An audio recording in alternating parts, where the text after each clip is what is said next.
What a week! There were so many things that happened this week. I didn't want to pick just one topic to comment on. So instead, I'm going with the top 5, starting with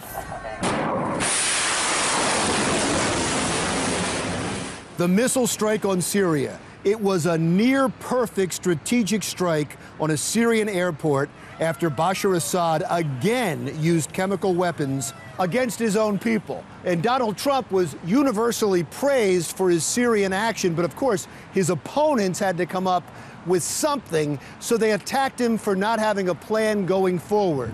I think we just saw the plan. The plan is pretty simple. If you use chemical weapons against your own people, we will send missiles and destroy your aircraft. I like that plan. Anything that doesn't include sending troops, sending our young men and women for a prolonged engagement, is a plan I can get behind. Speaking of Syria and Bashar Assad, we didn't use chemical weapons in World War II. You know, you had someone as despicable as Hitler, who didn't even sink to using chemical weapons.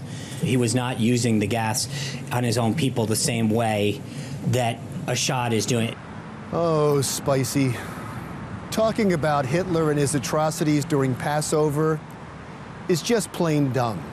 You see, a White House press secretary is supposed to be smooth, smart, and careful. Spicy failed on all 3 counts. But I will say this. The same people who were upset with Sean Spicer for using a Hitler analogy on Assad, who actually did gas his own people, have no problem using that same analogy about Donald Trump, both on the streets and in the media.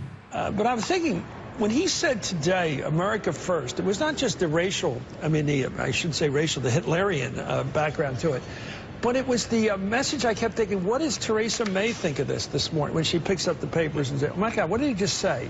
He said America first. Hitler gassed millions of people. He imprisoned millions more. He started a world war that killed millions more. Any analogy to him is ridiculous. So let's stop. Speaking of despots with a bad haircut, Kim Jong-un is at it again, threatening to launch a nuclear attack against the United States. So what else is new? There is a cable channel in North Korea that is dedicated 24 hours a day to showing nuclear attacks on the White House and other American icons. He's been doing this for years. He's like the crazy neighbor down the street that keeps threatening your family. Sure, you gotta call the police on him every once in a while, but for the most part, you can just ignore him. The fact that we're not ignoring him concerns me, that we're again propping up another villain to churn up the war machine. That's something to keep an eye on. And then there's this. My God, what are you doing? United Airlines can't stop apologizing about having a doctor dragged off an aircraft because they needed his seat. What is wrong with the airline industry? Nowhere else do they overbook tickets. Nobody walks up to somebody before a Springsteen concert's about to start and says, sorry, you're gonna have to leave the arena, we overbooked. Look, I don't agree with New Jersey Governor Chris Christie a whole lot, but I applaud his call for a national review of airline ticketing policies. And finally, look, I know a whole lot of people who voted for Donald Trump, but really, they voted for Supreme Court Justice Neil Gorsuch. Central casting couldn't have picked a better nominee for the Supreme Court. And the Democrats who opposed him hurt themselves, but did democracy a favor.